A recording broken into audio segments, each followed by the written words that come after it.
الحمد لله العزيز العلام العلي العظيم الكريم السلام غافل الذنب وقابل التوب من جميع الآثام أحمده سبحانه وتعالى الذي اتصف به من صفات الجلال والإكرام وأشكره على ما أسداه من جزيل الفضل والإنعام أشهد أن لا إله إلا الله وحده لا شريك له شهادة أرجو بها الفوز بدار السلام وأشهد أن محمدًا عبده ورسوله الذي أظهره الله به الإيمان والإسلام فصلوات الله وسلامه على خير الأنام محمد بن عبد الله وعلى آله وأصحابه البرارة الكرام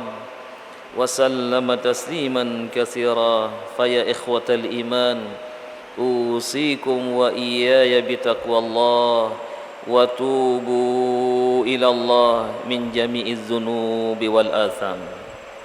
Ma'asyiral muslimin rahimakumullah, jamaah salat Jumat yang dirahmati Allah Subhanahu wa taala. Di hari yang penuh dengan keberkahan ini, yaitu hari Jumat, Allah Subhanahu wa taala jadikan hari yang terbaik bagi umat ini. Walakumul Jum'ah, bagi kalian adalah hari Jumat. Oleh karena itulah di hari yang berbahagia ini kita tingkatkan kekuatan iman, kualitas ketakwaan, kualitas taqarrub, kedekatan kita dengan Allah Subhanahu wa taala. Takwa yang membentengi diri kita dari perbuatan maksiat.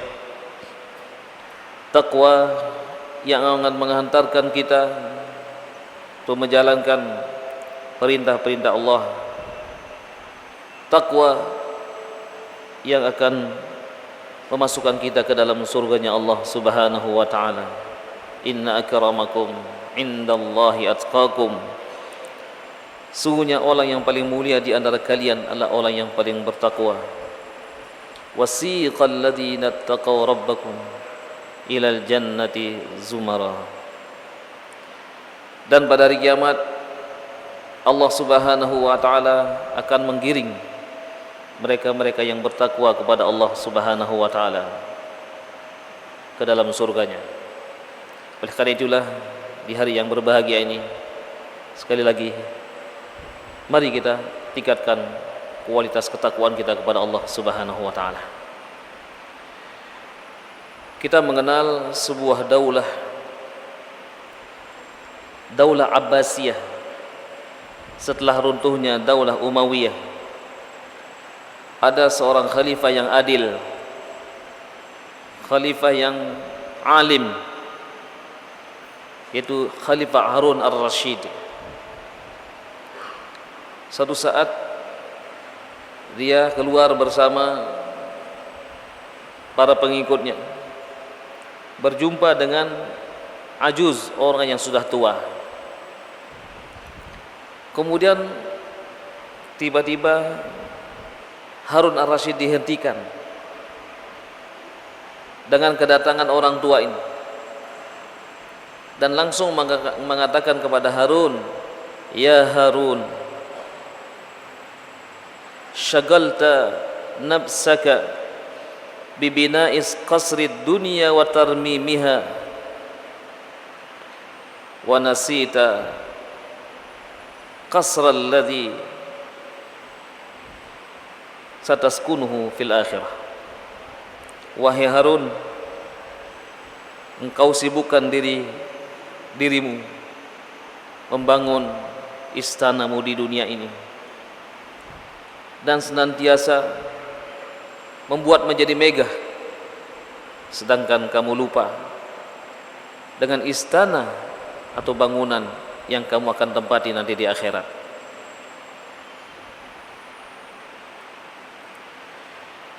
Alaika bil Quran atau tamassak bil Quran fa inna fihi khabarun wa ibarun. Hendaklah kamu berpegang teguh kepada Al-Quran, karena di dalamnya ada khabar dan ada ibar. Ada khabar, ada ibar.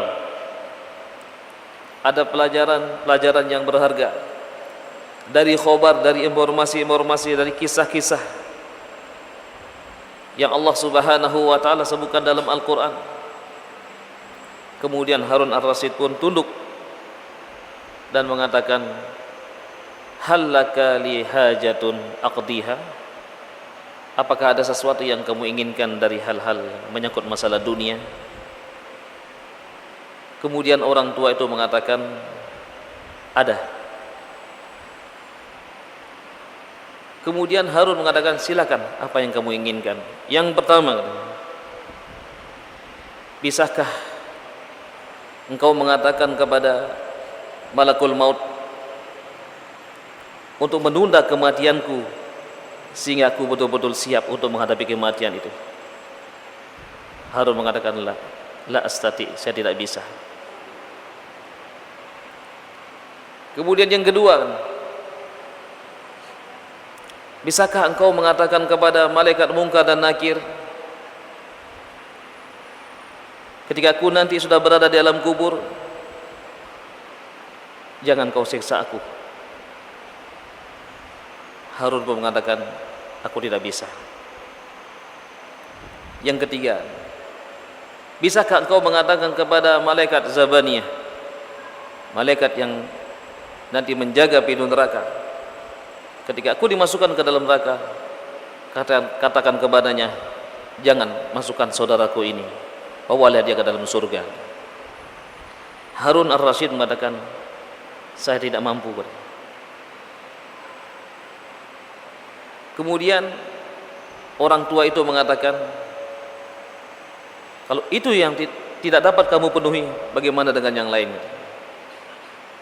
Kemudian beliau mengatakan, alaika bil Quran fa inna fihi khabarun wa ibar. Hendaklah kamu senantiasa berpegang teguh kepada Al-Quran, karena di dalamnya ada khabar dan juga ada ibar. Khabar diantaranya adalah disebutkan di dalam surah Al-Baqarah ayat 259. A'udzubillahi minasyaitonir rajim. Au kalladzi marra ala qaryatin wa hiya khawiyatun ala urushiha fa anna yuhyi hadhihi Allahu ba'da mautiha, ila akhir ayat. Bacakanlah kepada umatmu wahai Muhammad, ada satu kisah yang sangat luar biasa. Seorang laki-laki yang melewati satu perkampungan, yang kampung ini sudah porak-poranda. Kemudian laki-laki itu mengatakan, apa mungkin kampung yang sudah porak-poranda ini, atau negeri yang sudah porak-poranda ini, yang juga banyak mayat bergelimpangan, akan kembali seperti semula, atau akan dihidupkan kembali? Fa'amatahu Allahu mi'ata amin. Kemudian laki-laki tersebut diwafatkan oleh Allah Subhanahu wa taala, atau ditidurkan selama 100 tahun. Kita sering membaca kisah pemuda-pemuda yang masuk dalam gua, kemudian ditidurkan Allah selama 300 tahun lebih. Kisah Ashabul Kahfi. Tetapi kadang kita melupakan kisah ini. Ada seorang laki-laki yang karena perkataan itu kemudian ditidurkan oleh Allah Subhanahu wa taala selama 100 tahun. Siapakah laki-laki itu? Disebutkan oleh ulama ahli tafsir, Imam At-Tabari, demikian juga yang lain-lain. Yang dimaksud dengan rajul di situ adalah huwa Uzair. Uzairun. Disebutkan dia adalah salah seorang nabi dari 124.000 nabi. Dia adalah nabi dari kalangan Bani Israel. Yang dimaksud dengan kampung yang dilewati atau negeri yang dilewati adalah Baitul Maqdis, yang pada saat itu Baitul Maqdis dihancurkan oleh seorang raja yang kejam yang namanya Bukhtanasar. Kemudian ketika Nabi Uzair ini lewat, beliau mengatakan seperti itu. Dan memang ada tantangan dari kaumnya. Apakah tulang belulang yang sudah, orang yang mati sudah menjadi tulang belulang akan dihidupkan kembali? Ini mustahil katanya. Nah kemudian seiring dengan itu Allah Subhanahu wa ta'ala memberikan pelajaran kepada Nabi Uzair ini. Ketika dia lewat di Baitul Maqdis, melihat Baitul Maqdis sudah hancur dan di situ banyak mayat yang bergelimpangan, sehingga beliau pun ditidurkan oleh Allah Subhanahu wa ta'ala selama 100 tahun. Kemudian setelah itu Allah Subhanahu wa ta'ala bangunkan kembali. Dan ditanya, "Kam labista?" Berapa lama engkau berada di sini? Dia mengatakan, "Yaum au ba'da yaum." Sehari atau beberapa hari. Kemudian Allah mengatakan, "Fanzur ila ta'amika wa syarabika lam yatasannah." Kamu lihat makananmu. Dilihat makanannya dan minumannya masih ada. Wanzur ila himarika. Sekarang kamu lihat keledaimu. Apakah dia masih ada? Keledainya sudah menjadi tulang belulang 100 tahun. Kemudian Allah Subhanahu wa ta'ala mengatakan, "Wanzur ila al-'idhami kayfa nunshijuha summa naksuha lahma." Kamu lihat sekarang bagaimana tulang belulang itu yang sudah hancur kemudian dibentuk oleh Allah Subhanahu wa ta'ala. Dia bergerak, kemudian juga sudah menjadi rangka khimar, keledai sudah utuh. Kemudian tumbuh daging-dagingnya. Kemudian Uzair mengatakan, "Wallahu ala kulli syai'in qadir." Tabayyana lahum anna Allah ala kulli syai'in qadir. Aku meyakini ya Allah, Allah berkuasa atas segala sesuatu. Allah punya kudrah, Allah punya iradah untuk menghidupannya kembali. Nah, dari kisah ini ada pelajaran-pelajaran yang disebutkan oleh para ahli tafsir. Di antaranya adalah yang pertama, Allah Subhanahu wa ta'ala menyampaikan pesannya kepada hamba-hambanya itu melalui kisah, melalui khobar. Jadi tidak semuanya perintah, tidak semuanya larangan. Ada awamir, ada larangan, ada nawahi. Ada awamir, ada perintah, ada nawahi, ada larangan-larangan, dan ada khobar. Khobar ini yang paling banyak di dalam Al-Quranul Karim. Salah satunya adalah ini. Ketika Allah menampilkan kisah seperti ini, maka kita lebih bisa untuk menerimanya. Kemudian yang kedua, bahwa ada nabi-nabi yang memang tidak disebutkan ya namanya, ya. Ada yang disebutkan namanya, ada juga yang tidak disebutkan namanya. Nabi Uzair disebutkan namanya dalam Al-Quranul Karim, tetapi dia tidak termasuk dalam golongan 25 nabi dan rasul. Dia adalah masuk dalam golongan 124.000 nabi. Kemudian yang ketiga, orang-orang Yahudi yang tadinya tidak percaya dengan adanya kematian, maka mereka berpecah belah menjadi dua. Yang kelompok yang pertama mengatakan, "U'min, kami percaya dengan adanya kematian dan hari berbangkit." Kemudian yang kedua tetap mengatakan tidak ada hari berbangkit itu. Nah, kemudian yang berikutnya, ketika melihat Nabi Uzair yang memiliki kelebihan yang Allah Subhanahu wa ta'ala berikan kepadanya, bisa menyembuhkan orang yang sakit, ya, bisa mengobati berbagai macam penyakit, maka di antara mereka diuji oleh Allah Subhanahu wa ta'ala, terfitnah di antara mereka. Mereka mengatakan Uzair ibnullah. Wa qalatil yahudu Uzairun ibnullah wa qalatin nasara al-masih ibnullah.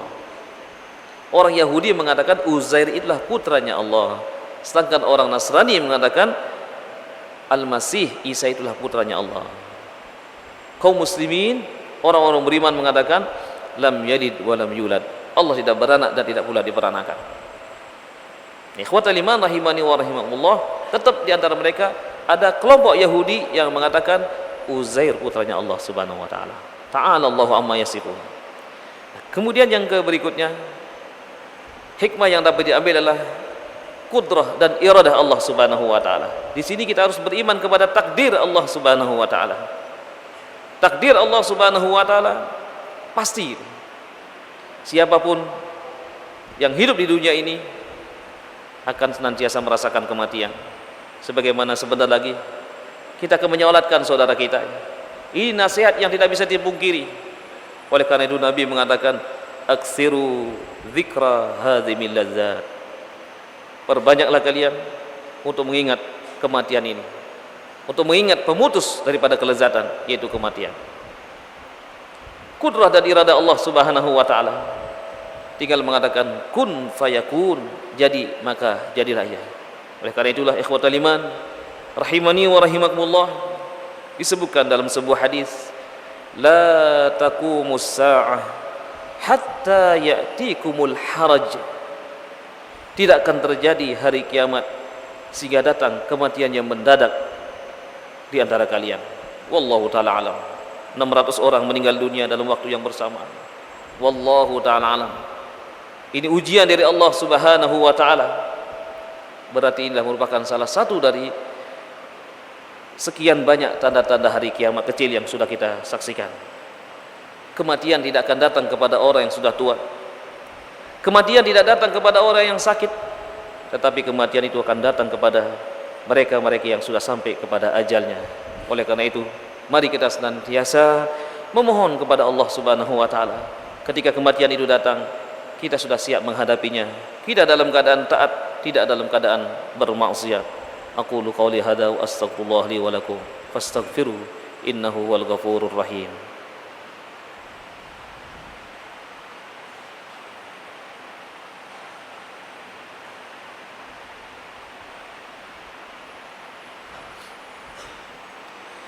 Alhamdulillahil wahidil qahhar al-azizil ghaffar mukawwilil laili 'alan nahar tazkiratan li zawil qulubi wal absar wa tabsiratan li zawil albabi wal i'tibar. Asyhadu an la ilaha illallah wahdahu la syarika lah wa asyhadu anna Muhammadan 'abduhu wa rasuluh. Allahumma shalli wa sallim wa barik ala 'abdika wa rasulika Muhammad wa ala alihi wa sahbihi ajma'in. Amma ba'du fa ya ibadallah usikum wa iyaya bitaqwallah faqad fazal muttaqun. Ma'asyiral muslimin, jamaah salat Jumat yang dirahmati Allah Subhanahu wa taala. Pada khutbah yang kedua ini, marilah kita senantiasa meningkatkan kembali kualitas ketakwaan kita kepada Allah Subhanahu wa taala. Takwa yang akan membentengi kita dari perbuatan maksiat dan takwa yang mengantarkan kita ke dalam surganya Allah Subhanahu wa taala. Ala wa sallu ala nabikumul muhda kama amarukum fi kitabil karim. Di hari yang mulia ini, mari kita senantiasa berselawat dan mengucapkan salam kita kepada baginda Rasulullah sallallahu alaihi wasallam sebagaimana Allah mencontohkan di dalam surah Al-Ahzab ayat 56. Innallaha wa malaikatahu yusalluna 'alan nabi ya ayyuhalladzina amanu sallu 'alaihi wa sallimu taslima. Allahumma shalli ala Muhammad wa ala ali Muhammad kama shallaita ala Ibrahim wa ala ali Ibrahim wa barik ala Muhammad wa ala ali Muhammad kama barakta ala Ibrahim wa ala ali Ibrahim fil alamin innaka Hamidum Majid. Allahumma a'izal Islam wal muslimin wansuril Islam wal muslimin wahzuril kafarata wal musyrikin. Allahumma rabbana la tada' lana fi maqamina hadha dhanban illa ghafartah wa la hamman illa farajtah wa la karban illa naffastah wa la daynan illa qadaitah wa la maridan illa syafaitah ولا حاجة من حوائج الدنيا والآخرة إلا قضيتها ويسرتها يا أرحم الراحمين. اللهم اقسم لنا من خشيتك ما تحول به بيننا وبين معصيتك ومن طاعتك ما تبلغنا به جنتك ومن اليقين ما تهون به علينا مصائب الدنيا. اللهم متعنا بأسمائنا وأبصارنا وقواتنا أبدا ما أبقيتنا. اللهم لا تجعل ثأرنا على من ظلمنا. اللهم لا تجعل مصيبتنا في ديننا ولا تجعل الدنيا أكبر همنا ولا مبلغ علمنا ولا تسلط علينا من لا يخافك بنا ولا يرحمنا. رب اغفر لنا ولوالدينا ولآبائنا ولأمهاتنا ولأجدادنا وأزواجنا وأبنائنا ولجميع المؤمنين والمؤمنات والمسلمين والمسلمات الأحياء منهم والأموات. ربنا آتنا في الدنيا حسنة وفي الآخرة حسنة وقنا عذاب النار وأدخلنا الجنة مع الأبرار يا عزيز يا غفار يا رب العالمين. عباد الله إن الله يأمركم بالعدل والإحسان وإيتاء ذي القربى وينهى عن الفحشاء والمنكر والبغي يعظكم لعلكم تذكرون fadhkurullahal azim yazkurkum was'aluhu min fadlihi yu'tikum wa la dzikrullahi akbar wallahu ya'lamu ma tasna'un wa aqimis shalah.